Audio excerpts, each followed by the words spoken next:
Hello Leo, salamat sa pagbisita o salamat sa pagbabalik. Ito po ang iyong Sun, Moon, Rising, Sign, and Venus General Reading para sa sign ng Leo. Ito po ay para sa buwan ng Mayo. Kunin niyo lang po kung ano yung nakarelate kayo, tapos niya hindi. Uy, ang bilis. Kung hindi nakarelate, okay lang yan. Maaring ang mensahe sa susunod na buwan ang siyang makakarelate tayo. Pero naniniwala ako meron at merong mensahe tayong matatanggap dito kahit sa isang card lang meron ng message yan. Pwedeng sa deck na yan, sa deck na ito, o sa Oracle deck na pwede kahit hindi certified tarot reader. So, kung nasa YouTube kayo, ilalabas ko yung mga links to the decks. Kung gusto nyo lang naman ng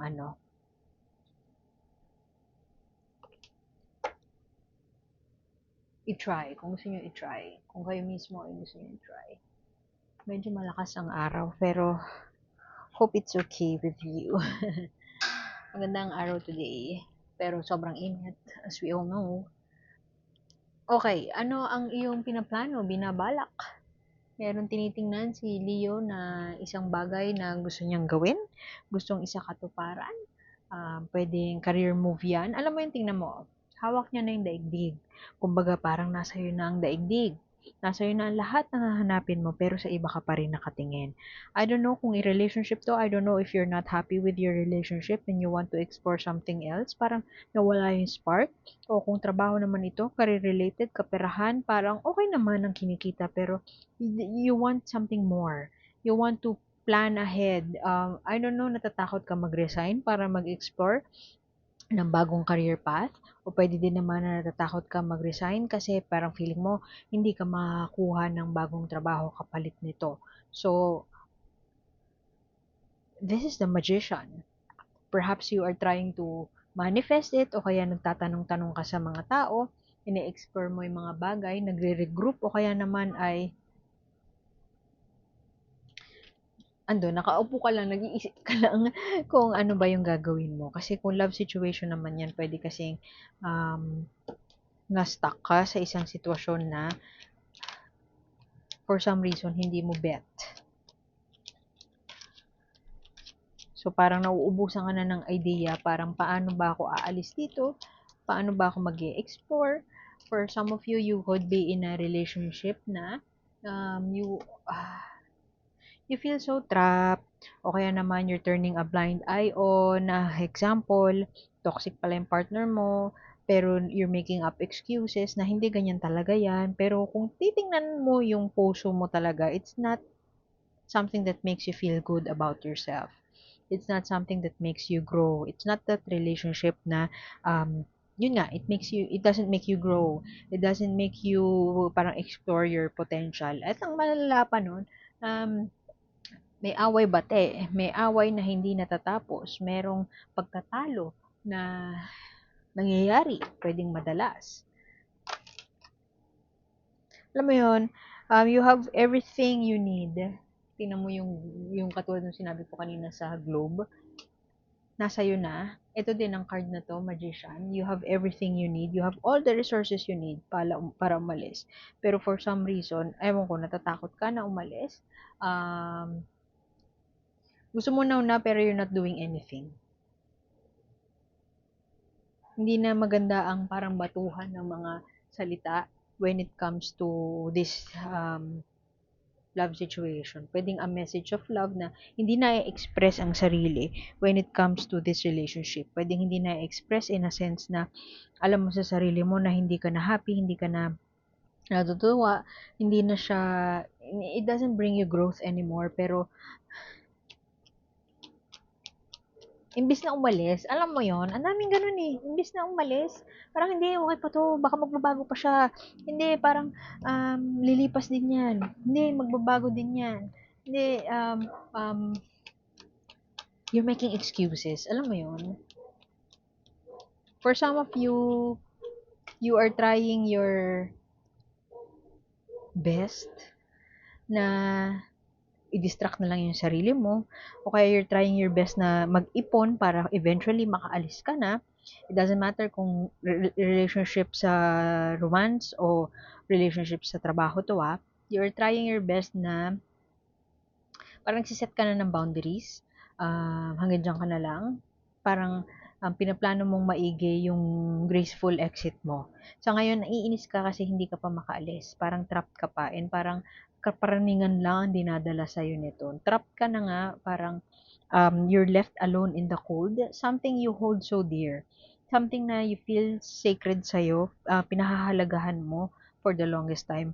Hindi na siya yung spark na hindi na siya yung hindi mo na siya pinapahalagahan eh, pero yung kilig mo from the past, hindi na siya yung same na kilig na nararamdaman mo ngayon. Something is wrong and perhaps you are also questioning bakit parang ganito yung nararamdaman ko. Bakit parang gusto ko na umalis? Okay naman ako. Bakit hindi ako makapag-isip ng way para makaalis ako? Bakit, alam mo yung nagkukomplika pa na nag-aaway kayo pero parang malit lang siya na bagay. Hindi ko sinasabi na malit lang ang bagay yung away pero dinidismiss, more on dinidismiss. Parang sinasabi mo na, hindi, wala yan. Ano, normal lang yan na mag-away kami, yung ganun. Pero ito ka, tingnan mo, nag-iisa ka.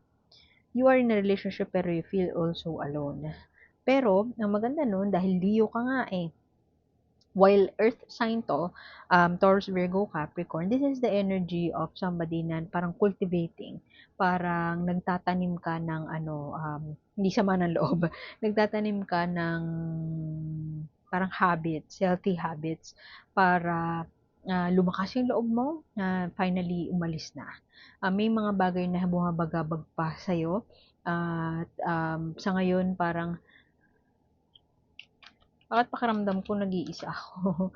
Kailan pa matatapos itong ano ko, itong pag-iipon ko, itong um,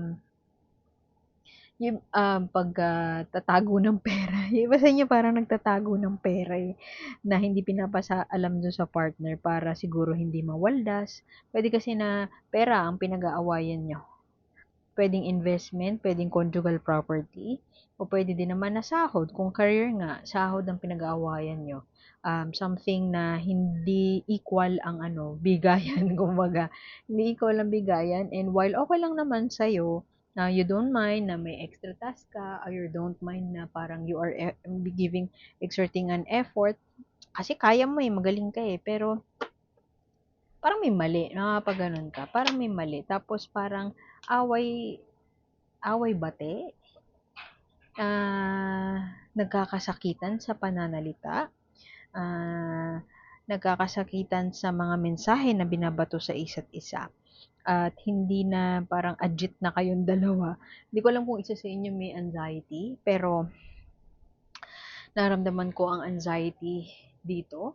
Pwedeng anxiety when it comes to ano na bang mangyayari sa akin, what does the future hold for me, parang kung tutuusin, okay naman yung sitwasyon ko, pero I want to explore something else, pero natatakot ako na pag i-explore ko yon baka mawala sa akin lahat. Um, tingnan mo, nasa bubong pa siya. I could interpret that as you have that beautiful home pero ang hilig mo lumabas kasi ayaw mo sa bahay, ayaw mo magstay doon. Ayaw mo yung energy ng sa bahay. Pwede din naman sa trabaho na parang okay naman yung benefits ko pero parang gusto kong mag-explore ng ibang career path o kaya gusto kong i-try na kumita ng dolyares, kumita ng ibang currency kasi ang hirap ng buhay ngayon, yung gano'n. Pero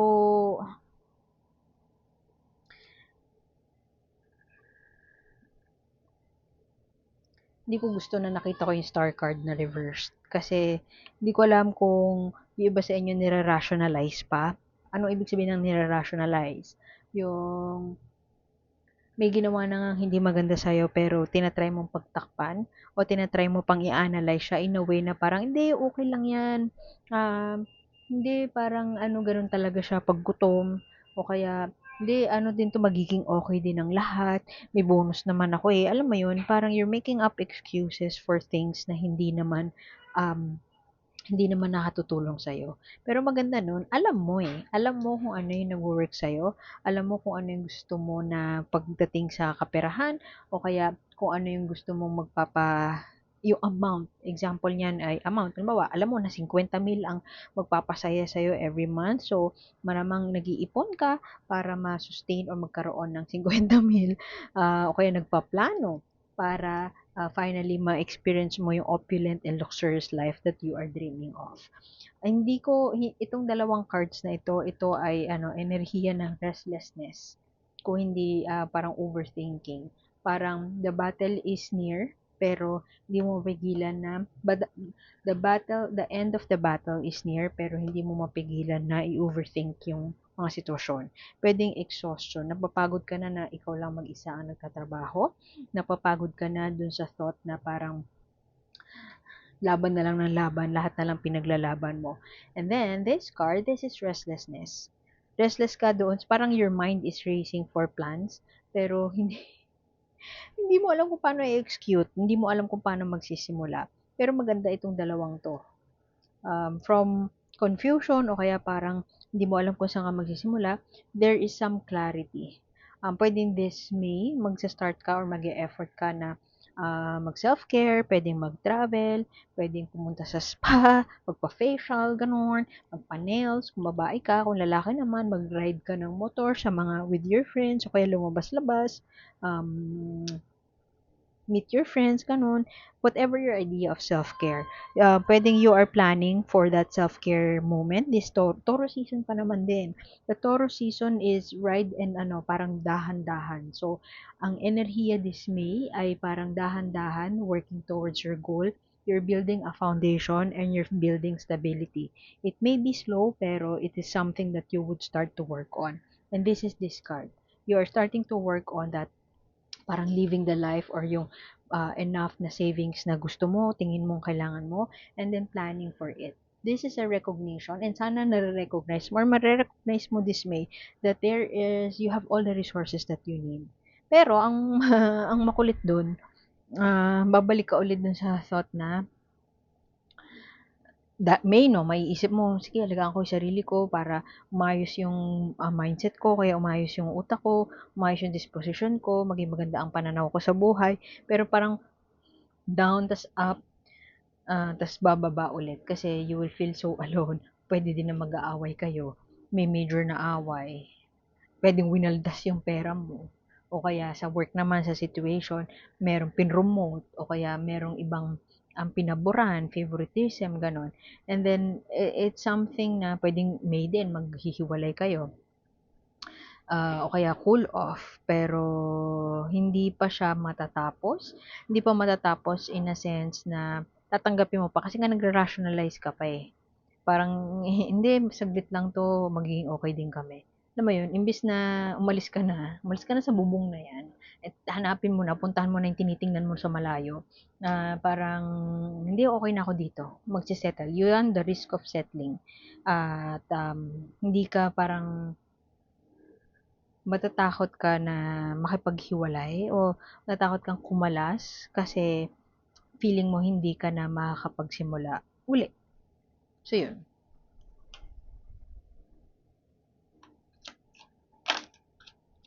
There are puwede din na merong mga love messages na hindi mo i-express. Parehas kayo o puwedeng ikaw, tatago mo, nararamdaman mo, kasi nga natatakot ka doon sa magiging reaction nila.